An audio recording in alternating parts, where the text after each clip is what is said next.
Assalamualaikum warahmatullahi wabarakatuh. Bismillahirrahmanirrahim. Alhamdulillahirabbil alamin. Baiklah, saya Dia Safitri, NPM 1951030244 akan menyampaikan kasus tentang pembuatan laporan keuangan konsolidasian dengan transaksi istimewa untuk memenuhi tugas UAS akuntansi keuangan lanjutan 1. Berikut adalah ilustrasi soal kasus yang akan dibahas pada kesempatan ini. Di sini ada PT Adira Sahara adalah perusahaan yang bergerak di bidang makanan dan minuman yang berada di Bekasi. Pada tanggal 1 Januari 2019, PT Adira Sahara ini mengakuisisi kepemilikan saham PT Coklat Manis sebesar 75% senilai 525.000 dan kepentingan non pengendali sebesar 175.000. Saat itu nilai buku PT Coklat Manis senilai 450.000. Selisih ini disebabkan karena adanya perbedaan nilai wajar dan nilai buku peralatan, bangunan dan mobil. Berikut nilai dari masing-masing selisih. Di sini ada peralatan dengan selisih 30.000 dengan sisa umur ekonomis 2 tahun. Lalu ada bangunan dengan selisih 125.000 dengan sisa umur ekonomis 10 tahun. Lalu ada mobil dengan selisih 70.000 dengan sisa umur ekonomis 4 tahun. Lalu ada goodwill dengan selisih 25.000 dan selisih untuk jumlahnya adalah 280.000. Pada tahun 2019, PT Coklat Manis ini berhasil mendapat laba senilai 280.000 dan membagikan dividen sebesar 60.000. Berikut akan ditampilkan neraca PT Adira Sahara dan PT Coklat Manis per 31 Desember 2019. Di sini ada neraca saldo antara PT Adira Sahara dan PT Coklat Manis. Selanjutnya, disajikan juga transaksi jual beli persediaan antara PT Adira Sahara dan PT Coklat Manis atau bisa disebut dengan transaksi istimewa. Di sini ada transaksi hulu dan transaksi hilir. Dari data di atas, Anda diminta untuk 1. Hitung laba yang diakui oleh PT Adira Sahara, 2. Hitung saldo investasi akhir PT Coklat Manis, 3. Sesuaikan neraca saldo setelah investasi di PT Coklat Manis, 4. Buat jurnal eliminasi yang diperlukan. Dan yang terakhir, yang kelima, yaitu susun laporan keuangan meliputi laporan laba rugi konsolidasian, laporan perubahan modal konsolidasian, dan laporan posisi keuangan. Baiklah, agar lebih jelasnya akan saya bahas di Excel. Ini adalah neraca saldo yang ada di soal tadi antara PT Adira Sahara dan PT Coklat Manis. Di sini antara debit dan kredit PT Adira Sahara itu belum balance. Selanjutnya di sini juga ada transaksi istimewa antara hulu dan hilir antara PT Adira Sahara dan entitas anaknya yaitu PT Coklat Manis yang sudah saya masukkan juga di Excel. Selanjutnya, untuk menyelesaikan permasalahan pada kasus ini, pertama-tama kita akan membuat tabel porsi kepemilikan berdasarkan nilai buku dan nilai wajar. Selanjutnya dilanjutkan dengan tabel diferensial. Ini adalah kepemilikan berdasarkan nilai buku dan nilai wajar. Di sini ada nilai buku dan nilai wajar. Kita lihat dulu nilai bukunya berapa di soal. Saat itu nilai buku PT Coklat Manis senilai 450.000. Jadi nilai bukunya 450.000. Selanjutnya untuk nilai wajar, kita lihat. Nilai wajar adalah penjumlahan antara kepemilikan saham PT Coklat Manis ini sebesar 75% senilai 525 dan kepentingan non pengendalinya 175. Jadi kepemilikan induk ditambah non pengendali 525 ditambah 175 hasilnya 700. Setelah itu kita bagi dengan porsi kepemilikan induk yaitu 75% dan non pengendalinya adalah 25%. Jadi hitungnya sama dengan 75% dikali dengan 450, dapatlah 337.500. Dan yang bawah untuk nilai wajar untuk porsi induk dapat 525.000. Sedangkan sekarang untuk non pengendali 25% dikali dengan 450.000, untuk nilai buku non pengendali dapatlah 112.500, sedangkan untuk nilai wajar non pengendali dapatlah 175.000 rupiah. Selanjutnya di sini ada tabel diferensial. Tabel diferensial ini adalah kita akan membuat tabel diferensial dari peralatan bangunan, mobil, dan goodwill. Di sini ada selisih yang sudah ada di soal tadi, saya sudah pindahkan di sini. Lalu kita akan menjawab untuk alokasi selisih berdasarkan induk dan non pengendali sama dengan 75%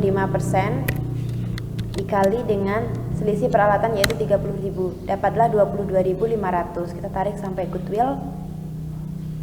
Selanjutnya untuk non pengendalinya yaitu 25% dikali dengan 30.000, dapatlah 7.500.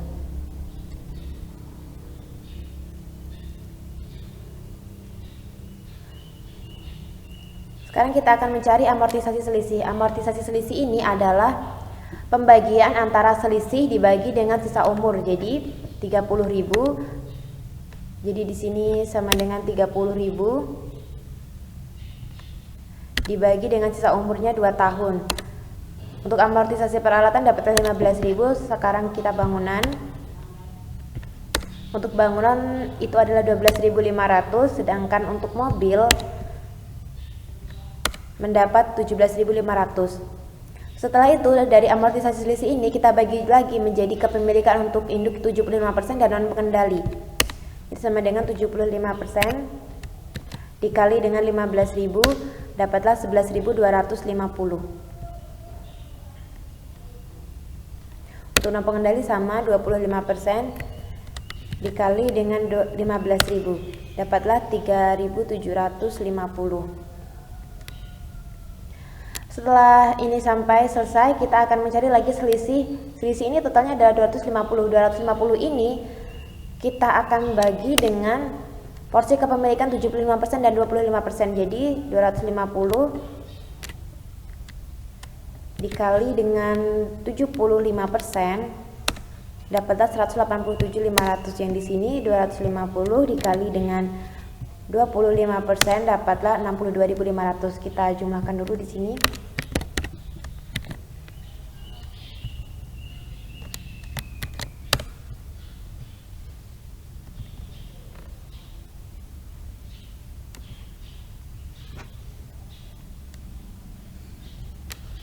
Nah, setelah kita selesai membuat tabel diferensial, selanjutnya kita akan menjawab soal nomor 1, yaitu perhitungan pengakuan laba. 1.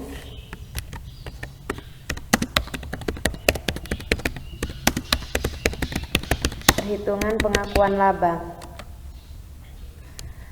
Kita lihat dulu di soal. Pada tahun 2019 mendapat laba berapa?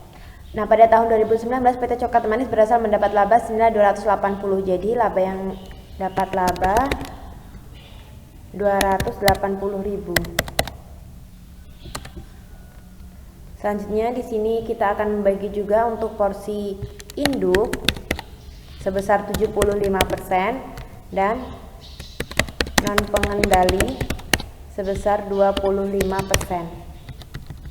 Di sini akan muncul yang namanya laba diakui. Laba diakui ini sesuai porsi kepemilikan yaitu 280 dikali dengan 75% dikali dengan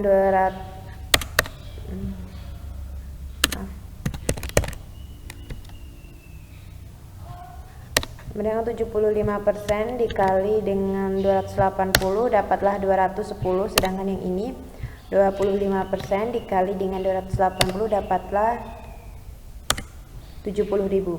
Lalu dikurang dengan amortisasi peralatan.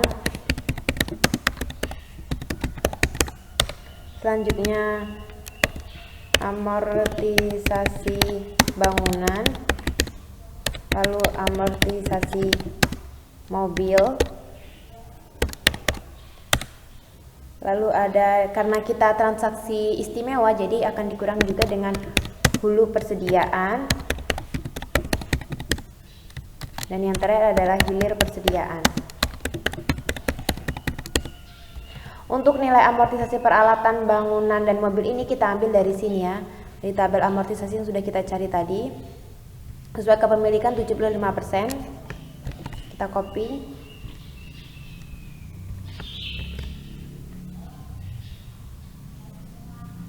Dan untuk non pengendali sama, sesuai porsinya yaitu 25%.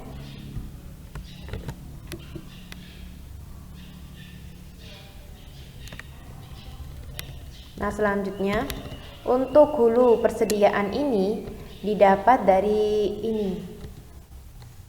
tersimpan yang di hulu yaitu 20.000. Jadi di sini sama dengan ini ya, 20.000. Sedangkan untuk yang non pengendalinya 0 karena ini transaksi berada di hulu, jadi hilirnya tidak mendapat. Sedangkan untuk yang hilir itu senilai 5.000 ini ya, tersimpannya 5.000, sisanya keuntungannya dikali dengan porsi kepemilikan yaitu 75%, dapatlah 3.750. Sedangkan yang ini adalah 5.000 dikali dengan porsinya untuk non pengendali yaitu 25%, dapatlah 1.250. Selanjutnya akan muncul yang namanya laba dibagikan. Laba dibagikan adalah hasil pengurangan dari laba yang diakui dikurang dengan amortisasi peralatan, dikurang dengan amortisasi bangunan, dikurang dengan amortisasi mobil, dikurang dengan hulu persediaan, dan dikurang dengan hilir persediaan.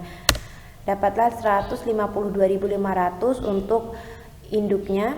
Lalu untuk non pengendalinya dapatlah 57.500. Ini adalah perhitungan pengakuan laba untuk induk dan non pengendali. Selanjutnya kita akan menjawab soal nomor 2, yaitu perhitungan saldo investasi.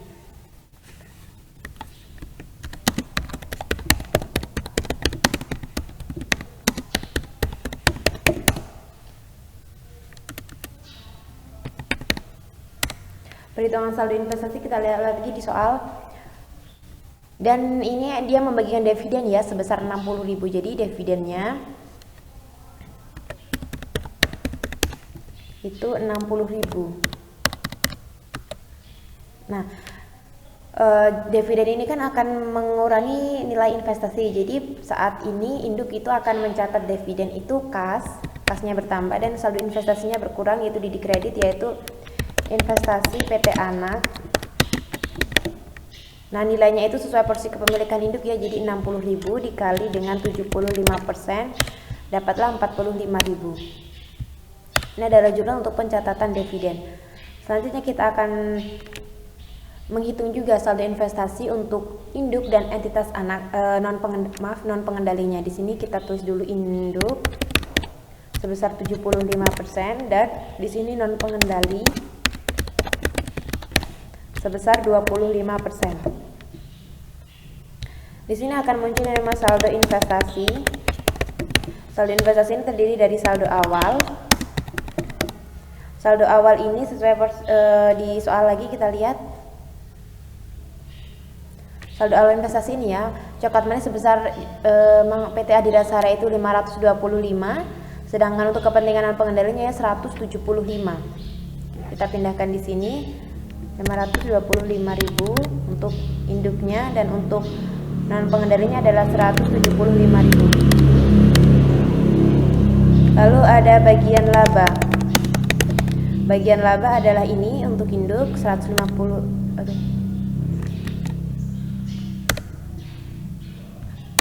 Ini untuk induk 152.500 dan untuk non pengendalinya yaitu 57.500. Selanjutnya akan dikurang dengan dividen. Dividen ini ya untuk tadi untuk induknya. Sedangkan untuk anaknya adalah 60.000 dikali dengan porsi kepemilikan non pengendali yaitu 25% adalah 15.000. Lalu di sini akan muncul yang namanya saldo akhir investasi.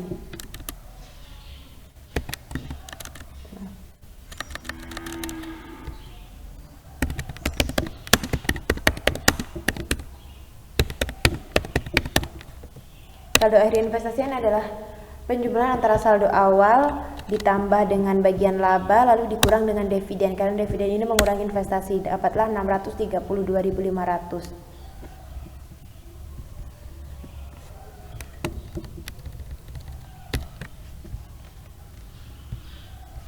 Nah, setelah kita mencari perhitungan pengakuan laba dan perhitungan saldo investasi, kita akan bisa menjawab soal nomor 5 yaitu nomor 3 yaitu neraca saldo setelah pengakuan investasi dan pengakuan laba. Ini untuk induknya sebesar saldo investasinya itu 632.500, sedangkan untuk Laba dibagikan untuk itu adalah 152.500. Kita lihat di neraca saldo tadi kan belum balance. Nah, tugas kita adalah memasukkan ke sini nih, ke neraca saldo ini. Nih, untuk investasi PT Anak kita sama dengan dulu ya, kita dilihat di sana.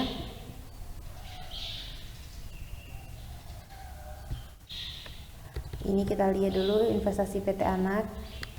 Ini 632.500. Sedangkan yang di sini untuk penghasilan dari PT Anak itu adalah sebesar pengakuan laba ya, jadinya laba dibagikan untuk entitas induknya adalah 152.500. Nah, sekarang kita bisa lihat bahwa neraca saldo PT Adira Sahara atau entitas induknya itu sudah balance antara debit dan kredit. Selanjutnya kita selain ini kita bisa pengecekan dengan menggunakan saldo investasi. Kita scroll ke bawah dulu.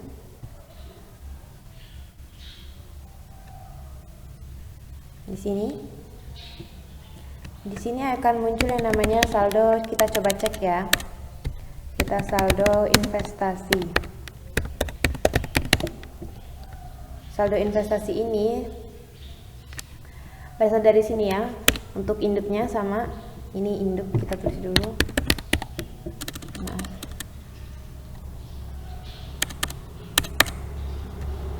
Ini induk, ini non pengendali. Induk yaitu saldo investasinya ini 632. Lalu untuk non pengendalinya ini 217.500. Lalu akan dikurang dengan ekuitas. Ekuitas di sini nilainya nilai buku yang sudah kita cari di atas. Maaf sebentar. Ini ya, nilai buku ekuitas. Kita copy. Di sini.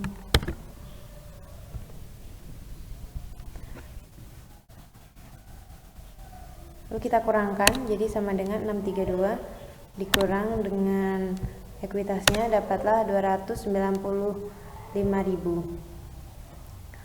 Halnya kita kurang lagi dengan diferensial. Diferensial ini nilainya yang sudah kita cari tadi di atas.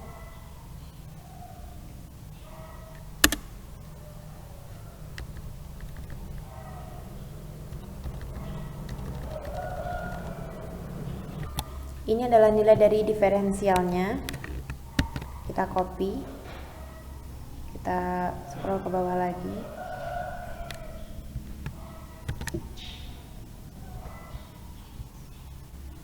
Jadi di sini sama dengan 265 dikurang. Ini 265 dikurang dengan 187 dapatlah 107.500.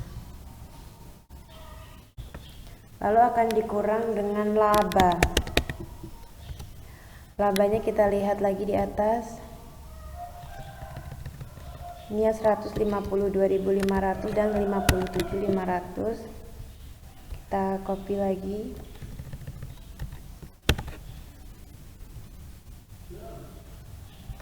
Jadi sama dengan 107 dikurang dengan 52 dapatlah 45.000. Lalu akan dikurang lagi dengan dividen. Dividennya tadi adalah 45.000 sama 15 ya, ini dividen 45.000 sama 15.000. Kita copy, kita taruh sini.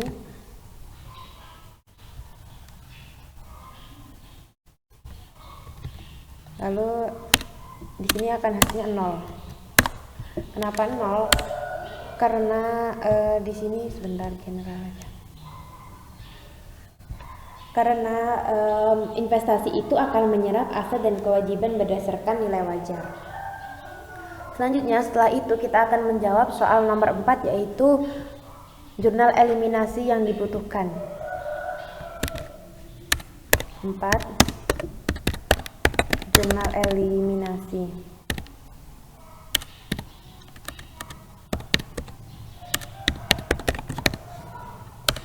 Apa aja yang kita akan eliminasi? Yang pertama itu ada mengeliminasi saldo investasi berdasarkan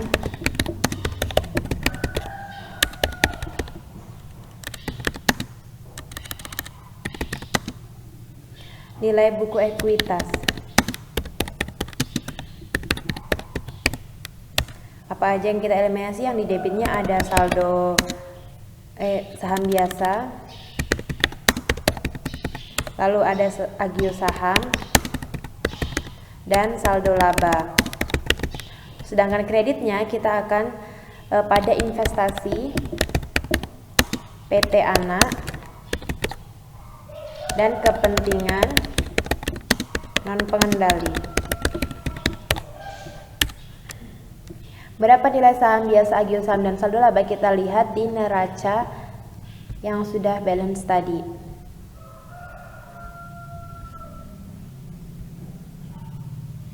Ini ya, tapi kita lihat di PT Coklat Manis Nyata entitas anaknya, yaitu ini 250, 50, dan 150. Kita copy, kita taruh di sini. Nah, untuk nilai dari investasi PT Anak dan kepentingan non pengendali ini adalah berdasarkan porsi kepemilikan juga. Jadi kita jumlahkan dulu antara saham biasa, agio saham, dan saldo laba, dapatlah nilai 450. Jadi di sini sama dengan 450 dikali dengan 75%, dapatlah 337.500. Sedangkan untuk kepentingan pengendalinya adalah 450 dikali 25%, dapatlah 112.500. Selanjutnya yang kedua, kita akan mengeliminasi saldo investasi PT Anak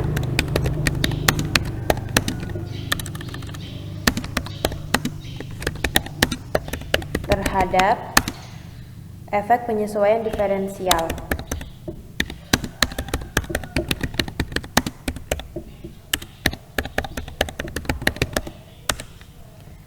Di sini tadi yang beda ada peralatan, lalu ada bangunan dan mobil.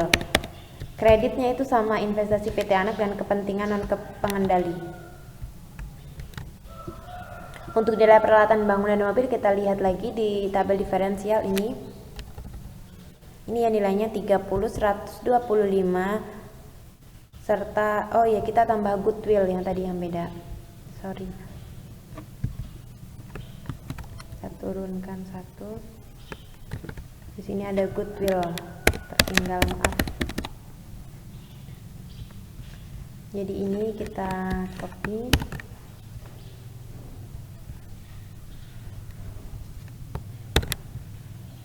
Nah, untuk kepentingan pengendali sama, kita jumlahkan dahulu. Ini dapatlah 250.000. Jadi untuk investasi PT Anak sama dengan 250.000 dikali dengan 75% untuk induk, lalu untuk kepentingan pengendali ini ada 250 dikali dengan 25% untuk non pengendali, dapatlah 62.500. Selanjutnya yang ketiga, kita akan mengeliminasi saldo investasi PT Anak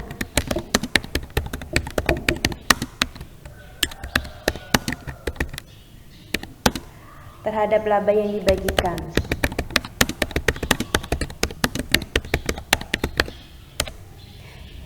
Di sini jurnalnya ada dua ya, untuk entitas induknya dan untuk non pengendalinya. Yang pertama untuk entitas induknya yaitu laba atas PT Anak pada investasi PT Anak. Nilainya yaitu kita lihat di sini labanya. Ini ya untuk laba dibagikan untuk induknya 152.500. Nah, untuk jurnal non pengendalinya yaitu di debit ada pendapatan non pengendali dan di kreditnya ada kepentingan non pengendali.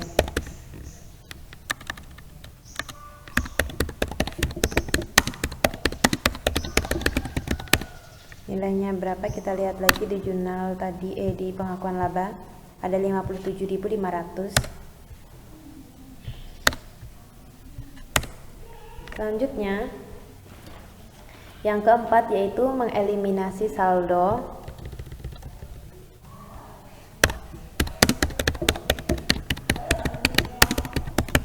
Mengeliminasi saldo investasi PT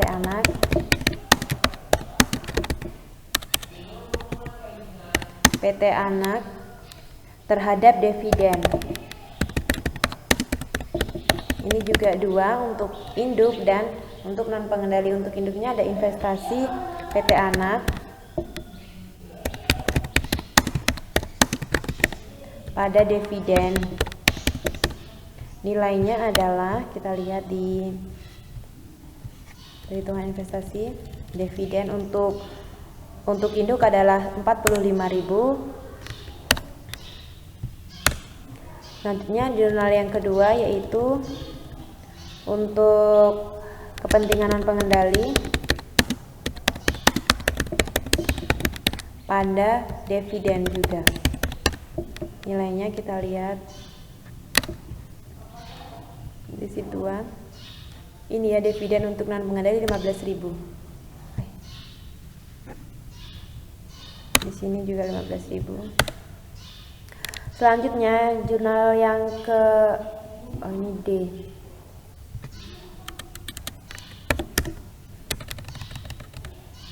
Yang kelima yaitu penyesuaian atas beban-beban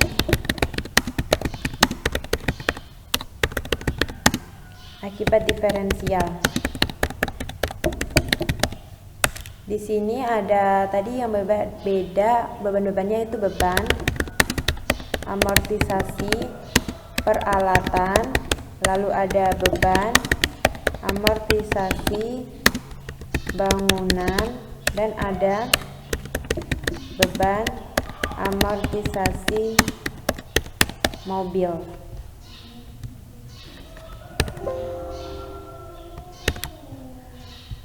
Untuk kreditnya ada peralatan, lalu ada bangunan dan mobil.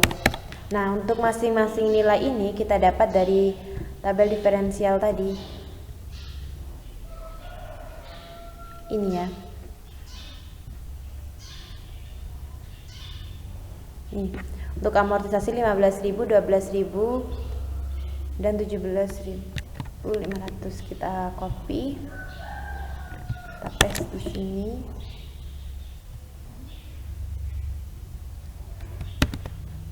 Juga di sini kreditnya. Selanjutnya kita akan menyesuaikan atau jurnal eliminasi untuk transaksi istimewa. Pada saat ini transaksi hulu hilir ini ada 2 penyesuaian, yaitu barang yang sudah terjual dan barang yang masih tersimpan di gudang. Yang pertama kita akan menyesuaikan tentang barang yang sudah terjual. Ada 2. Yang pertama ada barang yang sudah terjual. Untuk hulu, di sini jurnalnya adalah pendapatan penjualan pada BPP. Nilainya kita lihat di sini.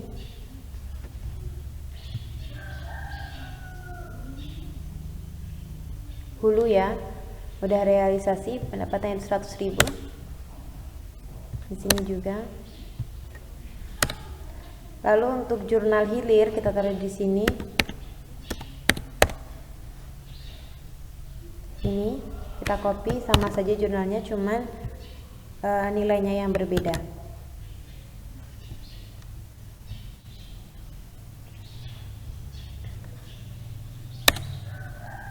Nilainya itu kita lihat lagi di situ. Di sini realisasinya 45. Jadi 45 ini kita bagi dengan porsi kepemilikannya 45.000 dikali dengan 75%, dapatlah yaitu nilainya 33.750. Setelah itu kita akan mencatat yang kedua, yaitu barang yang masih tersimpan di gudang.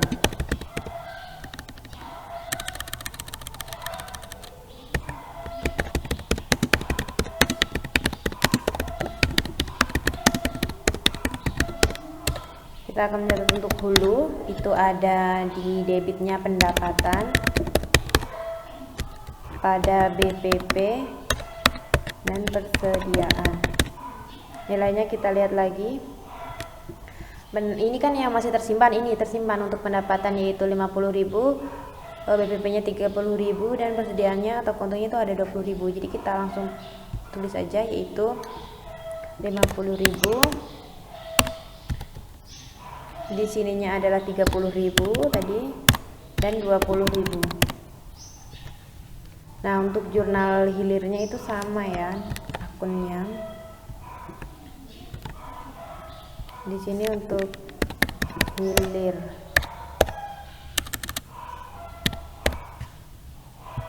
Kita lihat lagi nilainya di situ yang untuk hilir di sini tersimpannya 10, 5.000 dan 5.000. Tapi kita tidak bagi dengan porsi kepemilikan karena ini belum terrealisasi. Jadi nilainya tetap 10.000. Lalu di sini 5.000 dan di sini juga 5.000. Kita buat counting dulu biar enak dibaca.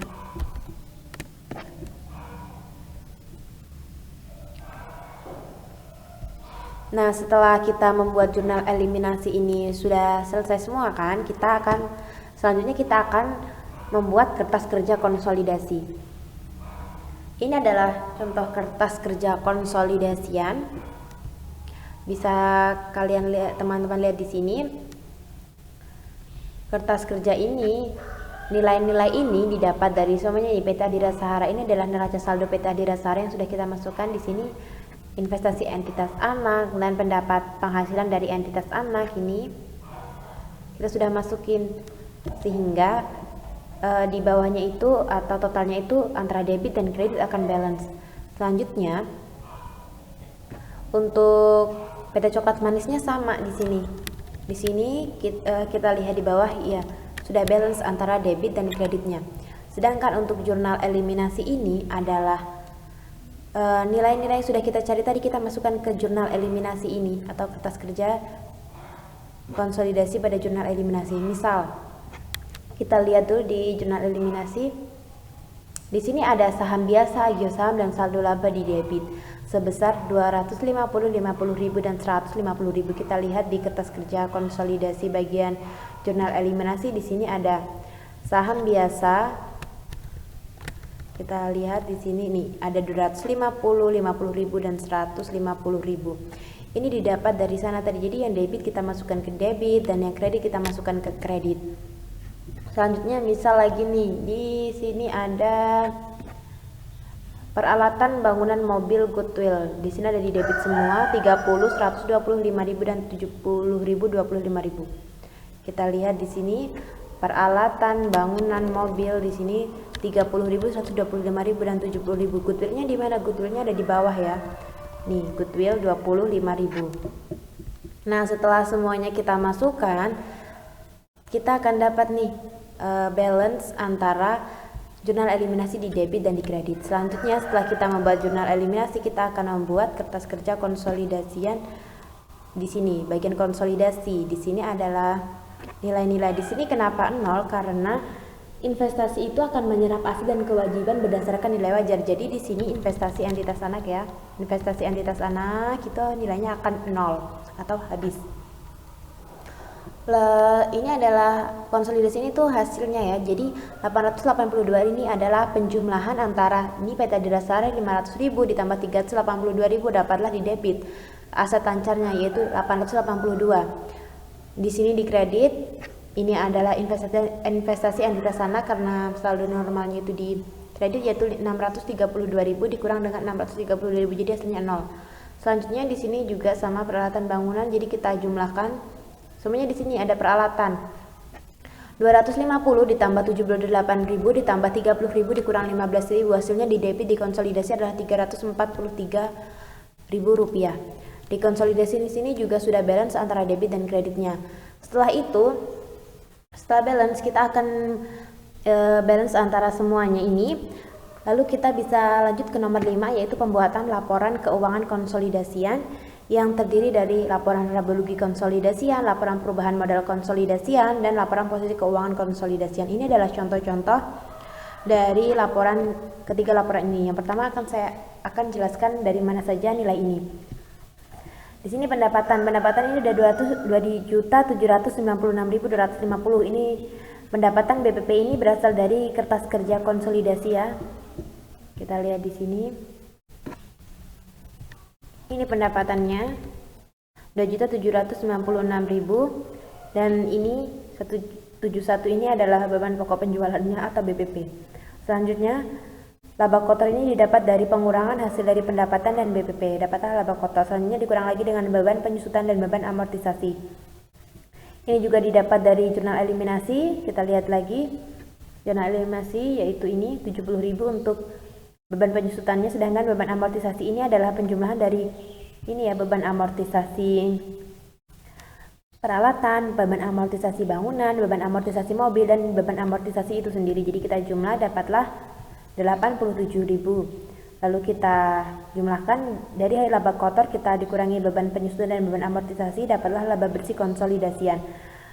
Laba bersih konsolidasian ini lalu didistribusikan ke pendapatan dan pengendali. Pendapatan dan pengendali di sini sebesar, kita lihat di jurnal apakah benar ini pendapatan non pengendali, yaitu 57.500. Jadi kita masukkan ke sini, lalu dapatlah laba bersih entitas pengendali sebesar Rp2.410.500. Selanjutnya, setelah kita membuat laporan laba rugi konsolidasian, kita akan membuat yaitu laporan perubahan modal konsolidasian per 31 Desember 2019. Saham biasa dan agio saham 2.500.000 dan 292.000 ini dapat dari jurnal kertas kerja bagian konsolidasian. Kita lihat saham biasa ini 2.500.000 dan 292.000. Kita pindahkan lalu kita jumlah, dapatlah 2.792.000. Lalu saldo laba per 1 Januari itu ada 1.700.000. Kita lihat di kertas kerja apakah benar labanya 1.700.000. Iya, ini saldo labanya adalah 1.700.000. Kita masukkan juga ke sini.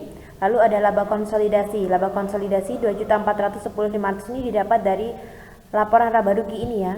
Ini kita dapat dari sini. Nah, ini kita masukkan ke sini. Lalu dikurang dengan dividen 2019 yaitu 30.000. Kita lihat di kertas kerja konsolidasi juga dividen. Karena dividen diumumkan sebesar Rp30.000.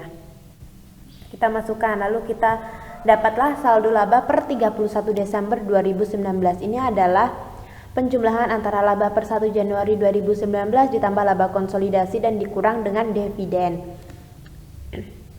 Lalu di sini ada modal kepentingan pengendali. Modal kepentingan pengendali ini adalah penjumlahan dari saham biasa agio saham tadi jumlahnya ditambah dengan saldo laba per 31 Desember, dapatlah modal kepentingan pengendali. Lalu ada kepentingan non pengendali. Kepentingan non pengendali di sini nilainya adalah 217.500. Kita masukkan ke sini 217.500.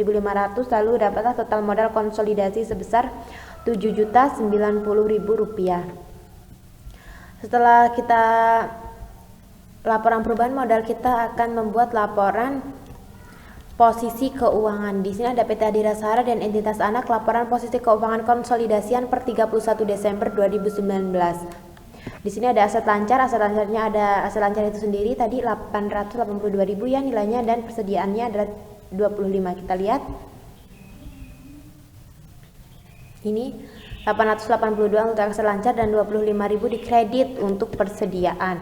Jadi lalu kita total aset lancarnya itu pengurangan dari aset lancar dan persediaan, karena persediaan ini tadi dikredit ya. Misalnya ada aset tidak lancar. Aset tidak lancar ini meliputi peralatan bangunan, mobil, dan goodwill. Kita lihat di situ tadi nilainya. Ini dapat juga dari kertas kerja konsolidasi. Lalu kita ada total aset tidak lancar menjadi 7.583.000. Dan total aset konsolidasian adalah penjumlahan antara total aset lancar dan total aset tidak lancar, dapatnya Rp8.440.000. Lalu di sini ada liabilitas. Liabilitasnya aja Rp1.350.000. Kita lihat di sini di kertas kerja liabilitas. Liabilitasnya ya benar Rp1.350.000. Kita masukkan ke sini. Lalu ada ekuitas, saham biasa, dan agio saham ini juga kita dapat dari kertas kerja konsolidasi. Lalu ada saldo laba nih, saldo laba 4.080.500 ini dapat dari mana? Ini itu dapat dari sini, laba per 30 ini. Laba per 31 Desember 2019 ini saya jelaskan dulu. Nah, ada 4.080.000 rupiah. 4.080.000 rupiah ini kita masukkan ke saldo laba. Lalu kita total modal kepentingan pengendali ya. Ini penjumlahan antara saham biasa, agio saham, dan saldo laba dapatlah 6.872.500. Soalnya di sini kita juga masukkan untuk kepentingan pengendalinya, tadi ada 217.500 di kertas kerja. Lalu ada total ekuitas konsolidasi. Total ekuitas konsolidasi ini adalah penjumlahan antara total modal kepentingan pengendali dan kepentingan pengendali. Saldonya tadi ada total liabilitas dan ekuitas konsolidasi. Total liabilitas ini adalah total ekuitas liabilitas ini ditambah dengan ekuitasnya dapatlah 8.440, sehingga aset sama dengan liabilitas dan ekuitas itu sama ya, yaitu asetnya 8.440.000 rupiah dan liabilitas dan ekuitasnya adalah 8.440.000 rupiah juga. Baiklah, sekian penyampaian kasus tentang pembuatan laporan keuangan konsolidasian yang dapat saya sampaikan. Kurang dan lebihnya saya mohon maaf. Saya akhiri. Wassalamualaikum warahmatullahi wabarakatuh.